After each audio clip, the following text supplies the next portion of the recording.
Alors, on a dit qu'il y avait un feu spécial qui en allumait le feu, en allumait le misbéach par le petit feu qui était en haut du misbéach.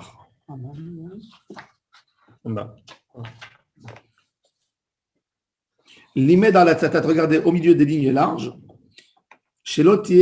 Alors, Venatenu bene Aaron à Kohen esh ala misbéach. Qu'est-ce qu'on apprend de ce texte?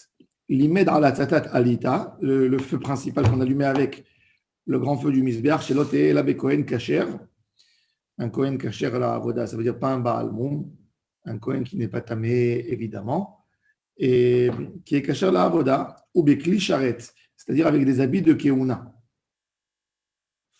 Alors, dit Rabbi Yehuda, Amar le Rabbi Shimon il lui dit, pourquoi j'ai besoin d'un texte spécial pour m'enseigner cette règle? C'est normal, un zar, il ne peut pas rentrer dans l'endroit du misbéach déjà. Il a le droit de rentrer que pour faire une smicha. Un Israël simple, il ne peut pas s'approcher stam du misbéach. Il a le droit rien que de venir poser ses mains pour faire le... Donc, comment veux-tu qu'il monte le zar sur la pente et il va allumer le misbéach? J'ai pas besoin d'un pasouk, c'est évident qu'il ne va pas le faire. Mérita alea al da'atra chez zar karev legabe misbéach. Et la limed dans la tzatat alita, on apprend de là que ce petit feu qu'on allumait avec ça le misbéach, il doit être à la tête du misbéach, de rocher du misbéach. Et Rabbi Yehuda, il te dit non, c'est pas vrai. Il met atam. Si c'est ça ce que tu veux dire, peut-être il peut être en bas et il peut souffler. Il n'y a pas besoin de monter en haut. Oh, ouais. S'il a une machine, il peut souffler. Non, mais on parle de combien de mètres? C'était grand quand même, la distance. Ah ouais. Il peut souffler avec un truc en cuir, je ne sais pas moi. Un soufflet, oui. Un soufflet, comment ça s'appelle? Un soufflet. J'étais un jour, je suis parti à Rabbi Meir Balanès avec un ami, il m'a dit, viens, on va faire un mangal. Je dis, il est 11h du soir. Il me dit en 5 minutes. Je lui ai dit, mangal, ça n'existe pas en 5 minutes. Il a une voiture des outils, il travaille, de jardinier, vous savez, ce qu'ils font avec les plantes, le souffleur. Il a mis sur les braises, 1 minute, il était allumé, complètement. Regardez comme ça. C'est de la sorcellerie, ça. 1 minute, il est... Sèche-cheveux, c'est pareil. Hein? Avec un sèche-cheveux, c'est très bien aussi. Sèche-cheveux, ventilateur. Les médailles à la tête, alors il dit, tu peux aussi le faire avec ma poire, Kamash Malan, qu'il faut monter en haut et qu'il faut allumer le feu correctement sur le misbéach. Rabbi Meir, maintenant, d'où on apprend Evarim ou Bdarim Shelon Itaklu. D'où on sait que les membres qui n'ont pas été brûlés, on a dit qu'il y avait un feu spécial sur le misbéach où on brûlait les membres des corbanotes qui n'ont pas bien brûlé la nuit. On les laissait plus sur le misbéach, on les faisait sortir. On va voir après dans la Gemara que une condition primordiale, c'est pour mettre sur le deuxième feu, c'est qu'il a commencé déjà à griller. S'il n'a pas grillé, on le prend bêta srefa. Il ne reste plus sur le misbéach. Que s'il a déjà commencé, on finit. S'il n'a pas commencé, on ne finit pas. On va voir. Alors il dit Mena Navkalan, mi ve'esh. Ve'esh amizbeach. Pourquoi ve'esh? On aurait pu dire esh amizbeach tout cas de bolo. C'est quoi ve'esh amizbeach? De là, on apprend du vav meyutar, qu'on apprend les varim ubdarim. Verabanan vav lodar shele. C'est très fréquent qu'il y a toujours des débats entre les Amoraïm. Est-ce qu'on est doresh le vav hariboui? Parce que est-ce que vav, c'est une façon de parler? Ou ça vient dire le et, ça et ça. Alors en français, tu dis et, du lait, et un gâteau, et. Mais en hébreu, tu dis ani, ve. Des fois, c'est une manière de parler aussi, c'est une façon de parler. Alors, Khamim, ils disent, ne fais pas une dracha avec un vav. Mais Rabbi Meir, il fait vav haribo. La majorité des Tanaïm dans le Talmud, ils sont de l'idée qu'on étudie le vav. On a des halachot. Le respect de son grand frère, il est appris que V. Kabel Tavira. Bon, il y a des qui disent V, il y a d'autres qui disent Et. Le Et, il vient les rabotes. Mais en tous les cas, il y a des vavim. Les vavim, il y a des ribouim dans les vavim. D'ailleurs, toute la Torah, les 245 pages de la Torah, il y a 245 pages dans la Torah, elles commencent toutes d'après la halacha avec un vav, sauf 6 pages. Beyashemot, Bereshit, il y a 6 endroits, mais c'est-à-dire qu'il y a 239 pages de la Torah qui commencent avec le Vav. Le Vav, c'est la liaison. C'est une sorte de liaison en chiffre numérique. C'est 6. C'est la dimension des tables de la loi. 6 points sur 6 points. Des carrés, 6 points. Shisha, Sidre, Mishnah. Oui. Même qu'on a 5 Chomashim, en réalité, il y a 6 parce que le livre de Bamidbar, il est partagé en 2. Donc, il y a beaucoup de liens. Le chiffre 6. D'ailleurs, Amalek, qu'on a lu dans Parashat Beshalach, va y avoir Amalek, Vaïlachem im Israël, Berfidim, Vaïkram Moshe. Il y a 9 versets dans l'histoire de Amalek. 9 versets. Ils commencent tous avec le Vav. Pourquoi le Vav?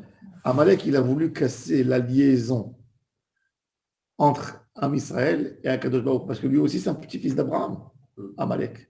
C'est le fils d'Éliphaz, fils de Esav, fils de Yitzhak, fils d'Abraham. Et il en veut que Am Israël. Donc, tout ce qu'il va faire. C'est avec Timna. Ouais, tout ce qu'il va faire, c'est de casser la liaison. Et le Vav, d'après la Kabbalah, c'est le Chibour, c'est la connexion. Vav, dans le chiffre kabbaliste, ça représente le 6, le Yesod, ça représente Yosef, c'est Tosef, et dès que tu veux ajouter, tu mets le Vav, oui. Et le Vav aussi, c'est la fin.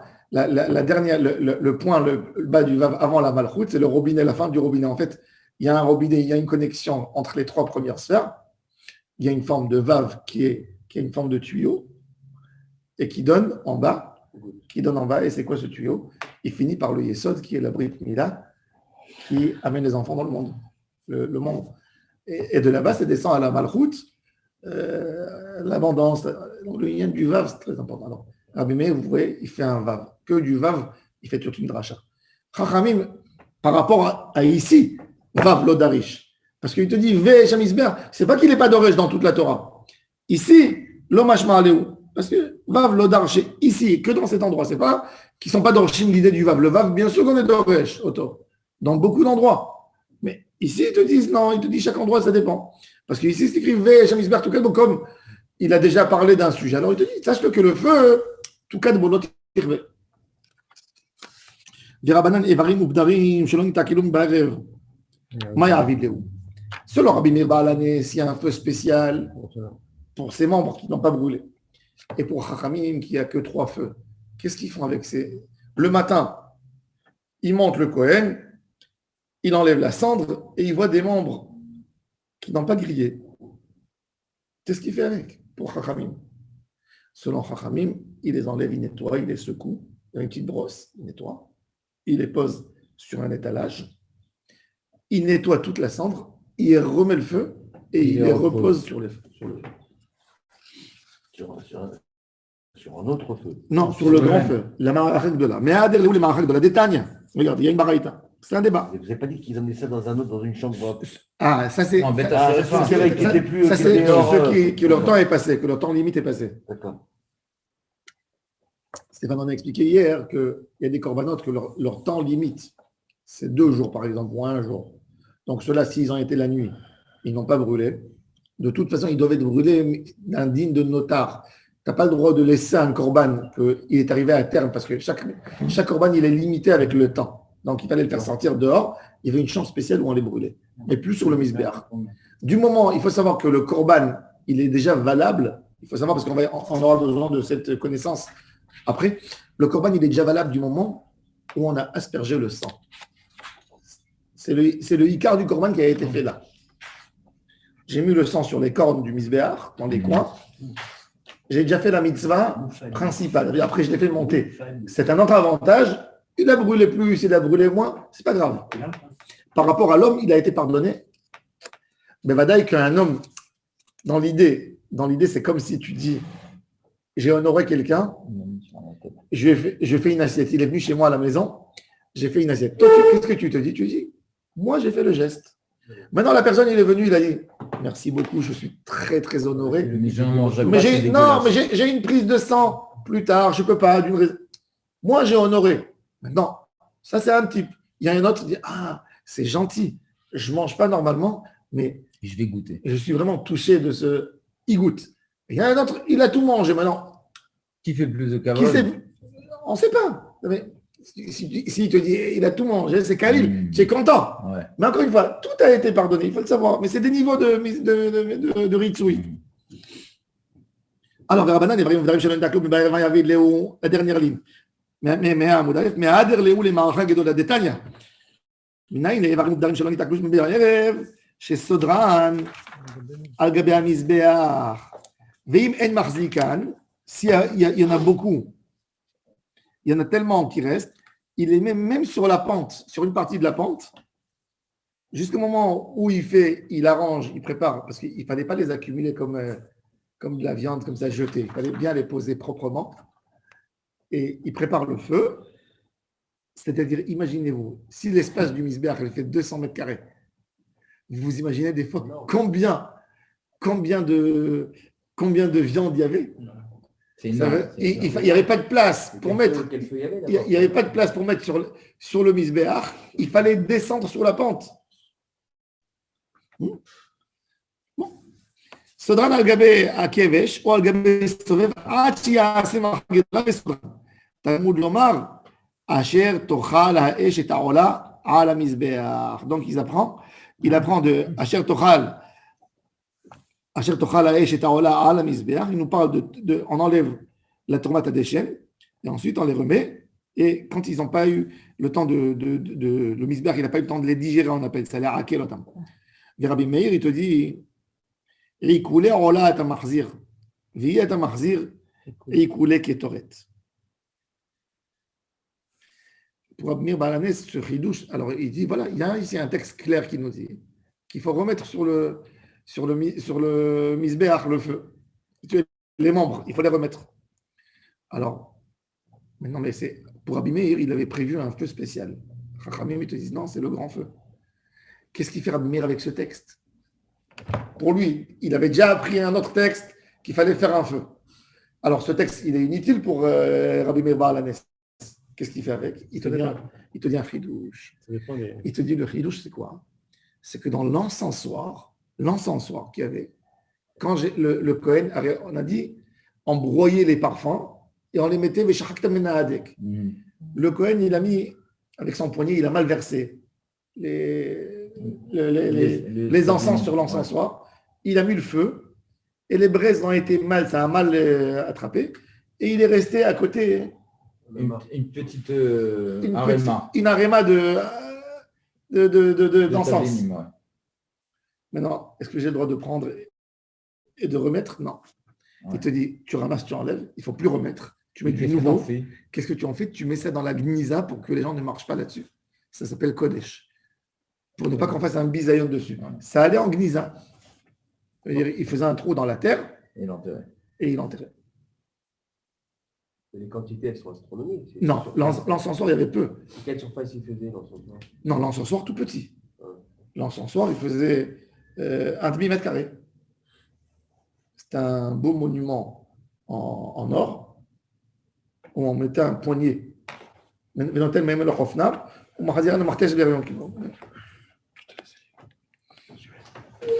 Alors il dit BDB Rabbi Eliezer Ben Yaakov Asher Tochal Ha'esh et Ha'ola al Mizbeach. Ikoulé Ola ta Mahzir, c'est comme Rabbi Eliezer Ben Yaakov. Ve'iyat ta Mahzir ikoulé ketoret. Donc Marie a dit ok, beseder. Découlé al Mamiat, Mosifin Bobayom, Menaleu. D'où on sait que Kippour on ajoute un quatrième feu ou un cinquième, ça dépend des avis combien de feux il y avait. D'où je sais. Donc il dit ça aussi, voilà, c'est écrit. Nafkaleu mi vea ha'esh. ואפילו למאן דלא דריש même celui qui n'étudie pas vav et darish, parce que c'est écrit ve'esh. Donc il a dit, si tu écris ve'esh tukad, il a dit ve'esh tukad amizbech tukadbo, ils ont dit vav, il n'est pas venu enseigner quelque chose. Mais quand je te dis ve'esh, il y a un vav et un e, on fait une étude. Donc il y a un peu spécial qu'on a rajouté qui pour. Eshtamid lemay ata. Qu'est-ce qui vient venir maintenant le texte, puisqu'on parle de tous ces yanim. Le mot Eshtamid dans la misbeach, Tukad dans la misbeach, Ve'esh dans la misbeach, Eshtamid Tukad dans la misbeach, l'autre irbe. Vaïkra chapitre 6, verset 6. Qu'est-ce qu'il veut nous enseigner? Nous sommes déjà au milieu de la page Mémé Amoudbet. Limed, Alma, Rashnia, Shel Ketoret, Shelote, et là, Al Mizbeach Achitzon.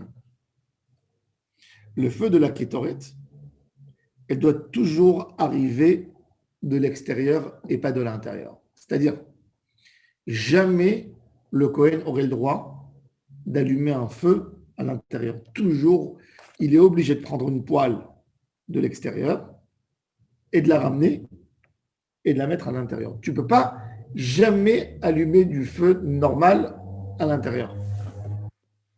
Et par exemple, tu n'as pas le droit d'amener une braise et de faire du vent pour la rallumer.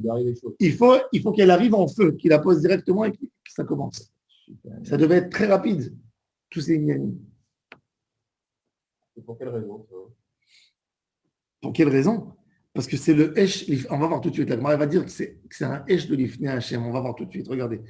Il va dire, c'est un Esh de Ratson. Ça veut dire c'est du feu qui brûle, qui alimente pour brûler des avonotes. Donc, c'est ce qui amène la Ketoret quelque part. L'idée. C'est quoi la traduction littérale de Ratson? Ratson, La volonté. Non, c'est plus que volonté. C'est plus. C'est Parce quelque part. Être Ratson, c'est miséricorde. Voilà, c'est ça. Quel rapport avec la volonté? La volonté, Rachid dit, il y a eu la volonté d'Hachem s'est réalisée dans le monde, c'est-à-dire le fauteur. Être Ratson, moment de volonté de Dieu. La volonté d'Hachem, c'était que le monde se comporte d'une telle manière. Il y a un monsieur, il a fauté, il a eu etc. Il a fauté. Il a fait du mal à Hachem, quelque part. Et à Kadosh Baruch Hu, il accepte, il le reçoit de nouveau. Et là, il y a un être Ratson, ça veut dire la personne, il se nettoie devant un Kadosh Baruch Hu, il se nettoie. Ça, c'est être Ratson.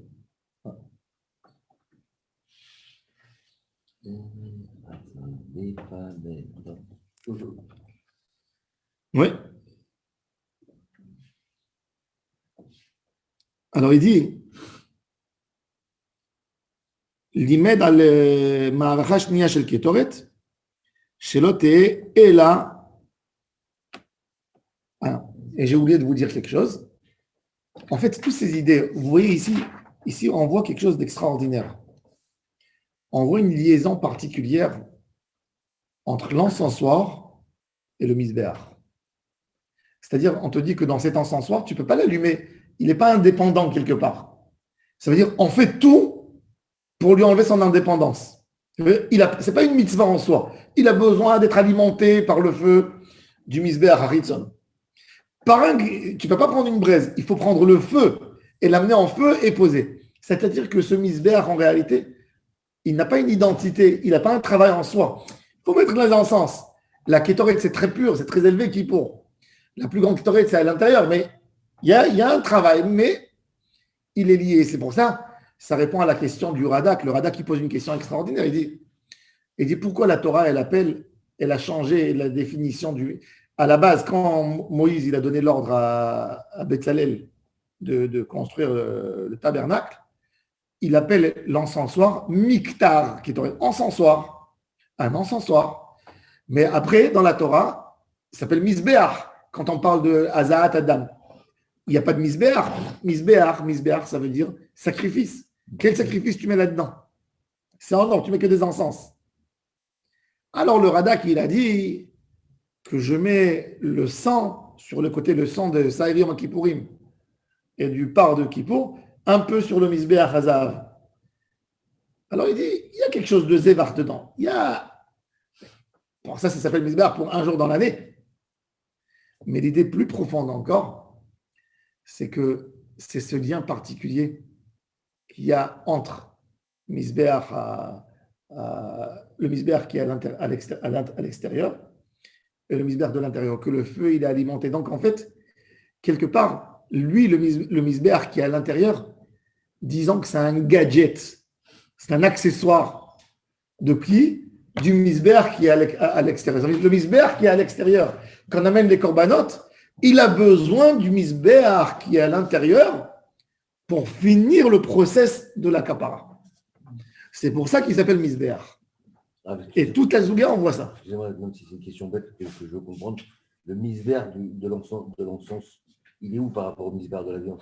Il est devant la porte quand tu rentres. Il est devant la porte. Il y a le Echal, tu rentres. Il y a la Ménorah, il y a la pente. Il y a un peu du misbéach. Le Echal, quand on est dans le Echal, on voit un peu du misbéach. Il y a la pente, il y a la Ménorah d'un côté, il y a le Shulchan Lechem Apanim et l'encensoir. C'est après la parochet. Non, c'est avant la parochet. Il y a la parochet et derrière, il y a l'arche. Et le misbar aussi, il est avant la parochet. Et le misbar aussi, normal, le grand, il est aussi devant la parochet. Le misbéach, il donne un peu, on va voir, l'ifnei Hashem, on va voir tout de suite. La Gemara, elle va y dire, justement. La Gemara, elle dit alors, justement. Esh tamid tukad al misbéach lo tichbel imed al ma'acha shniya shel ketoret shelo tehe ela al misbéach hachitzon. Esh mahta ou menorah minayin. Maintenant, d'où je sais qu'il faut alimenter tout par le feu de l'extérieur. Ça veut dire il n'y a jamais un feu de l'intérieur. On a le feu, on a la marta et on a la menorah. Comment on allume la menorah? Est-ce que le Kohen, il monte pour allumer la menorah, il fait sortir de sa poche une boîte d'allumettes et il allume? Pareil, il y a besoin d'un feu de l'extérieur. D'où je sais ça? C'est écrit dans la Torah, qu'il faut allumer la menorah. Où c'est écrit qu'il fallait prendre du feu de l'extérieur? C'est-à-dire, on te dit à la base, l'idée de la Gemara ici, c'est que tout l'usage du feu qu'il y a au Beth Amikdash, il vient que de cet endroit qui s'appelle Misbéach. C'est un feu spécial, un feu qui a été fait avec ça à Avodat Hashem. D'où on sait? On n'a pas un texte dans la Torah qui nous dit la source du feu de la menorah, par exemple. C'est écrit qu'il faut allumer la menorah. Ve'ela et nirotea, mais où c'est écrit que le feu de la menorah, par exemple, il doit venir, sa source c'est du misbéach. Où c'est écrit? Alors la Gemara pose la question. On a ce feu. On a le feu de Kodesh HaKodashim, que pour celui-là, selon la Gemara, on rajoutait un feu spécial sur le misbéach qui était alimenté par le misbéach, mais on reprenait des braises, on les mettait de côté, pour que le Kohen il vient, il met dans la poêle et il rentre avec ça au Kodesh HaKodashim. Et puis, il a un poignet d'encens qu'il met là-dessus et il met quand il rentre sur la pierre. C'est l'appel en or, c'est l'histoire de l'appel en or. Oui, qu'on avait dit oui.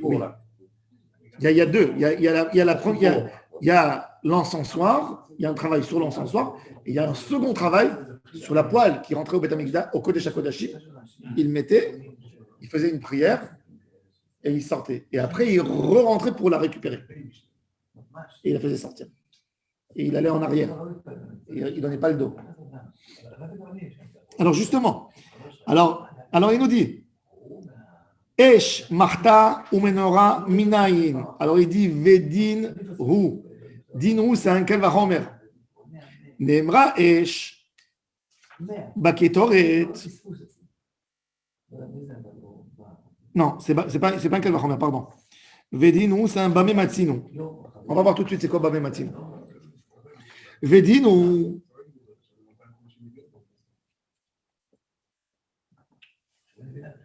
Nemra Esh, il y a le mot Esh qui est écrit par rapport à la Kétoret aux encens. Vinemar Esh, il y a le feu qui est écrit à propos de la poêle. Vela Carmelo Amarta, Gahale Esh, Shnegirishin, oui. Vela Carmelo Amarta, Gahale Esh, oui. Et ensuite, Menorah, aussi c'est écrit là-bas dans la Menorah. Esh, qu'est-ce qui est écrit dans la Menorah? Où on voit Esh dans la Menorah? Ve'ata tetzave et bnei Israël ve'ikru elech Hashem en zayit zach katit lamaor le'alot ner tamid. C'est pas écrit mamash le mot Esh. La Gemara va s'occuper de ça. Alors elle dit qu'elle va faire une juxtaposition entre Esh tamid et ner tamid. Le mot tamid. On va voir plus tard. Alors regardez. Alors il dit ve'nemar. Alors on te dit comme ça. Il y a du feu qui est écrit dans le misbéach. Il y a du feu qui est écrit dans la poêle. Il y a du feu qui est écrit dans l'encensoir. Et il y a du feu qui est écrit dans la menorah. Normalement, la Gemara te dit, bah mais Matzinu, ça devrait venir d'un feu. Si la Torah, elle t'a pas dit tout simplement, elle t'a pas parlé d'un geste d'allumer, elle t'a pas dit, prépare l'encensoir. Elle t'a dit, mets le feu dans l'encensoir. Pourquoi la Torah elle a besoin de te dire, mets le feu dans l'encensoir? Un encensoir, c'est fait pour mettre du feu. Il ne marche pas si tu mets des glaçons là-dessus. Oui. Et forcément, il faut mettre du feu. Donc, si on te dit le mot qui revient dans chaque endroit, il va me dire, utilise le feu du misbéach tout dehors.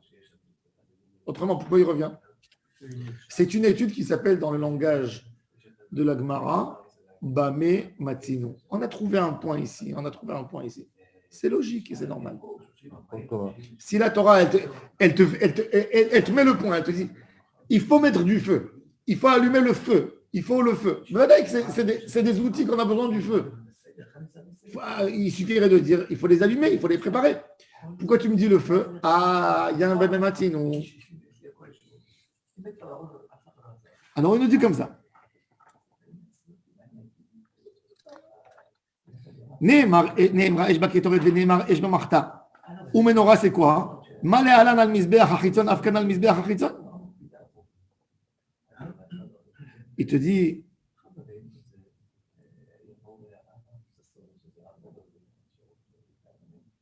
de la même manière, et même dans la Menorah, quand on a dit la halot ner tamid, malé Alan, maintenant il te dit, le premier feu, il a été écrit où? Le premier feu de la Torah, il a été écrit où? Le misbéach de dehors. Donc, tous les feux que la Torah exige, ils doivent venir de cette source de feu. Là-bas, on a parlé de la source de feu, on a expliqué tout le lien. Maintenant, tous les feux qu'il y a au Beth Amikdash, ils doivent venir de ce grand feu. Peut-être, ça, c'est une étude. Maintenant, mais je peux casser le Bamé Matinu. Comment je le casse? Je dis, non. Ou bien tu peux dire autrement. Au clair les deux raisons. Neymra eshba ketoret, veneymar eshba marta, ou menora malalan besamuchlo, af marta ou menora besamuchlo. Il dit peut-être, tu peux dire non. Chaque feu que j'ai besoin, dans la source de feu qui est le plus proche. C'est-à-dire que si j'ai besoin d'allumer la menorah, d'où je vais l'allumer? Prends le feu à côté de toi. Je vais prendre le feu de la... J'ai l'encensoir qui est à côté de moi. Alors, pourquoi j'ai besoin de sortir dehors pour amener la menorah du misbéach? Je le prends de l'encensoir à côté. Il te dit non. Talmud Lomar, regardez. Esh tamid tukad ala misbéach lo tirbe. Le feu, le seul feu que j'ai demandé, qui reste tamid, toujours allumé, lo te'e ela berosho shel misbéach hachitzon. Ok, alors la Gemara a dit Lamadnu esh la menorah. On a compris pour la menorah qu'il fallait l'alimenter avec du feu de l'extérieur. Qu'on ne peut pas l'alimenter avec le feu de l'encensoir, il faut récupérer le feu de dehors. Ok. Mais maintenant, la kitoret, la marta, la marta, c'est quoi la marta? C'est la poêle que le Kohen Gadol va faire rentrer dans le Kodesh HaKodashim. Logiquement, puisque c'est une histoire de ketoret, j'aurais dû dire que quoi? Que je l'allumerai à l'intérieur avec l'encensoir et je rentre avec. Pourquoi je vais le prendre de dehors? Celui-là aussi, alors il te dit Minaïn, et la marta Minaïn, Vedino. Pareil. Ben même Atino. Nehemra, et je me marta Venemar, et je me menora. Ma, le Alan Gabe Misbeach Hachitzon, il y a eu du feu qui a été écrit dans la poêle. Il y a du feu qui a été écrit dans la menorah. De la même manière que la menorah, c'est de l'extérieur, même ici, c'est de l'extérieur. Au clair, tu aurais pu dire aussi autrement. Clair, les deux raisons. Il est écrit Esh dans la Ketoret et Esh dans la poêle. Et j'aurais pu dire Mal Alan Besamour, chacun au plus proche. Talmud Lomar, Vela Carmelo Amarta, Gachale Esh. Mais à la Misbeach, Milifne Hashem. Ça ne suffit pas l'étude qu'on a dit avant. Maintenant, il faut une étude spéciale. C'est quoi? Vous avez vu ce qui est écrit? Milifne à Misbeach, mais à la Misbeach, Milifne Hashem. Un misbéach qui est devant Dieu. C'est quoi un misbéach qui est devant Dieu? C'est écrit, alors regardez. Regardez dans le texte.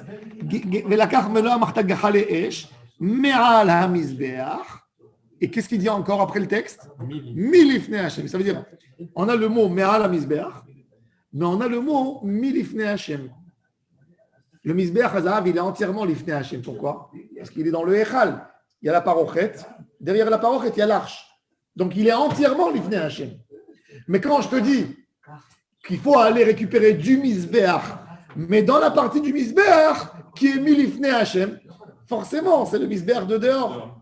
Pourquoi? Parce que le misbéach de dehors, il n'est pas entièrement devant le Echal. Il n'y a qu'une partie. Son côté Maharav, il est devant le Echal. Parce qu'on a la pente, on a le misbéach qui est. Il y a la porte du Echal ouverte. On a le misbéach qui donne à moitié. La moitié du misbéach, elle donne devant le Echal. Et toute l'autre moitié, elle donne sur la cour, dans la Hazarat Kohanim.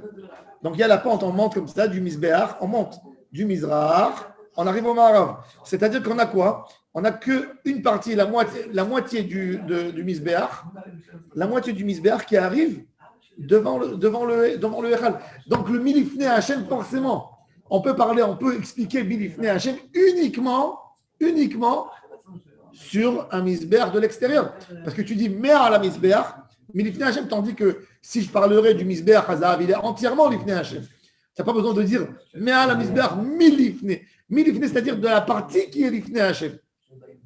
Quel misbéach? Il a une partie devant Hachem, une partie non. Hein? Il y a que celui-là. Il a fait. L'autre, dans son intégralité, il est Lifné Hachem. Donc de là, on a fait cette étude. Ezeu misbéach shemikzato Lifné Hachem ve'en kulo Lifné Hachem. Eve Omer, tu peux dire que c'est quoi? Ze misbéach hachitzon. Point. Alors maintenant, la Gemara a dit, on a compris, c'est poussé. Mais la Gemara, c'est fin. C'est fin comme étude. Alors la Gemara a dit, tu sais quoi? Alors pourquoi on avait besoin de dire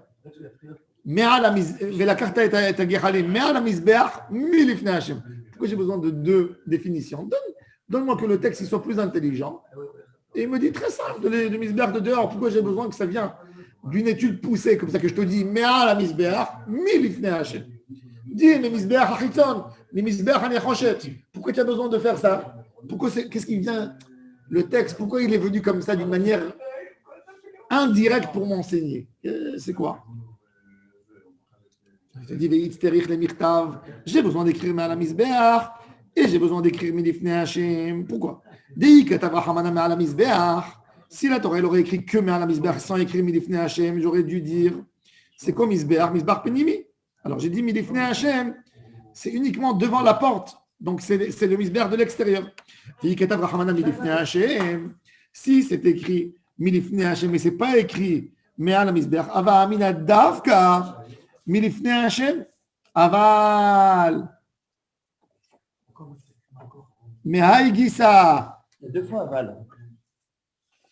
Non. Aval, c'est le dernier mot. Aval Mehai Gisa ou Mehai Gisa et Malo. Ils reprennent le premier mot de la question début. Exactement. Il n'y a pas de défense de savoir. Il te dit qu'en réalité, dans le misbéach, il y avait énormément, il y avait un gros feu. Par contre, le feu, il est au milieu. En fait, je vous explique. Vous voyez, le misbéach, il est là, ça c'est la pente. Je monte et il y a le misbéach. Maintenant, il y a une partie qui est devant le Echal et l'autre partie, elle n'est pas devant le Echal.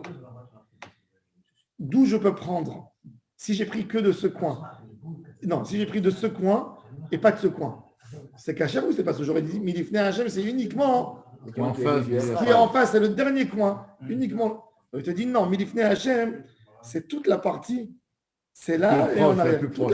Toute la partie qui est devant le Echad. C'est-à-dire, tu partages le misbéach, tu fais un malben, un rectangle. Un rectangle, et tout le rectangle, il est caché les actes. C'est ce qu'il dit. Donc ça, c'est l'étude. Alors j'ai besoin des deux psukim. Bon. Amar Rabbi Elazar Mishum Bar Kapara. Omer Aya Rabbi Meir. Bar Kapara, c'est le copain de Rabbi Yehuda Hanassi. Vous savez c'est qui Bar Kapara? Bar Kapara, il a une histoire terrible. Bar Kapara, il avait 12 frères, écoutez bien, qui se sont mariés et qui n'avaient pas d'enfants. Et un jour, 12 frères, c'est fou. Et chacun s'est marié, chacun n'a eu aucun enfant. Aucun enfant. Écoutez ça, c'est une histoire terrible. Et Et les frères, ils ont fait un jour un voyage avec le père. Ils étaient tous dans le commerce. Ils sont partis faire un voyage dans le bateau. Le bateau s'était noyé. Ils sont tous morts. Il s'est retrouvé avec 12 Yabamot qui viennent demander Yiboum. Alors, Yiboum, il dit Bar Kapara, il regarde, il dit Bar Kapara, il dit quoi? Bar Kapara, il dit quoi? Pas du tout, Chas Veshalom. Il dit je vais faire la Khalitza, la Khalitza à vous toutes, à toutes. 12. Alors, elles viennent chez Rabbi Yehuda Anassi, elles viennent des 12 chez Rabbi Yehuda Anassi, elles pleurent. Elles disent on n'a pas d'enfant. C'est ton copain. Essaye de le convaincre. Il nous fait un enfant à chacune. Mais lui, il avait eu des enfants déjà? Non. Il était marié, lui? Non, il n'était pas. Et il lui dit, il était jeune, lui, il étudiait avec Rabbi. Et Rabbi, il adorait Bar Kapara, c'était son frère. Il vient, il dit si je fais. Il dit, non, c'était. Il lui dit, alors Rabbi, il était très riche. Et Bar Kapara, il dit, je ne peux pas prendre une et pas prendre l'autre. Alors il lui dit, prends les 12. Il dit, mais comment les 12? Il dit, mais j'arrête d'étudier, il faut les nourrir. Et c'est impossible. Rabbi, il leur a dit, écoutez, il ne veut pas. C'est problème de Parnassa. Il veut étudier tranquillement la Torah. Il leur répond la réponse, c'est logique. Ouais. Il leur dit, comprenez-le, ça veut dire ne l'en voulez pas. Elle dit, les femmes, elles font une réunion entre elles. Elles sont toutes d'accord. Elles disent chacune, moi, je prends sur moi la charge de la maison pour 1 mois. 12 mois. 12 mois. Rabbi Yehuda, il vient, il dit, écoute, elles sont prêtes, tu resteras à l'étude. Hein, qu'elles veulent un enfant de... C'est pas si facile. Alors il dit à Rabbi Yehuda Anassi, il lui dit, et dis-moi, et une année où il y a 2 Hadar, 2 poules. Une année où il y a 2 Hadar. Rabbi Yehuda Anassi, il dit, Shana Mehouberet, pour moi. C'est cadeau. Ah, pour toi, ok. Il a fait le mariage, il les a toutes épousées. Techniquement, comme il a fait. Écoutez,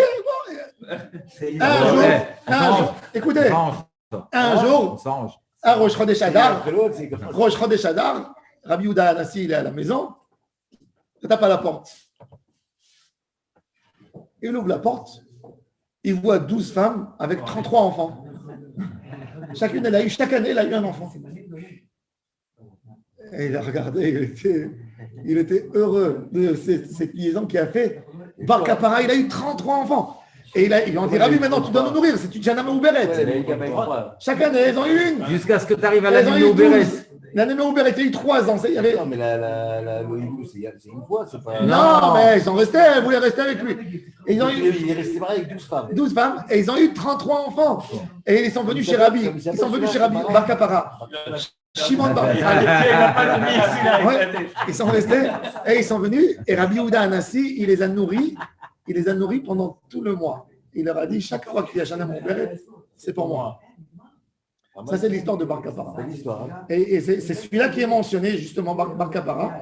Tous les jours, tu le mentionnes. 3 fois par jour, Tane Bar Kapara. Ahad le Shishim, le Shishim, Shana, et Taba Shishim, Bachatzaïn. Mais déjà dans son nom, Kapara, déjà dans son nom, le pauvre. Mais fois, il avait quoi, 12 maisons? Moi, toujours, quand j'étais enfant, comme ma grand-mère, toujours, elle me disait, Psikpara. Alors, je disais, il est spécial, Bar Kapara, il a une bracha, celui-là. Mais il s'appelle Bar Kapara. C'est quoi son prénom? C'est le fils de Kapara. Ah, fils de Kapara. Fils de Kapara. Pourquoi on disait fils de Kapara? Parce que, comme son père, dans sa famille, ils ont eu cette tragédie. Alors on dit, c'est le fils de Kapara, le fils de Bar Kapara. Il s'appelait Shimon. Bar Kapara. Voilà, donc ça c'est l'idée de Bar Kapara. Alors lui, il a dit au nom de Rabbi Eliezer, Evaré, Ola Shenit Vatrum, on sait la Maracha Bifne Atzma, Vesodran, Veafilu Veshabbat. Il disait que dans la Ola, il y avait un korban spécial qu'il ne fallait pas la jeter, la mettre en dehors du misber, l'enlever avec la cendre, il fallait lui faire un feu spécial. Et demain, on va voir les définitions. Bezrat Hashem, demain, on finira. Demain, on finira le Pérec Bezrat Hashem de Tara. Sur un point comme ça. De Tara Bakagoro. Baruch Adonai Leolam. Amen. Il a donné de la pêche toute la journée, le Kapara.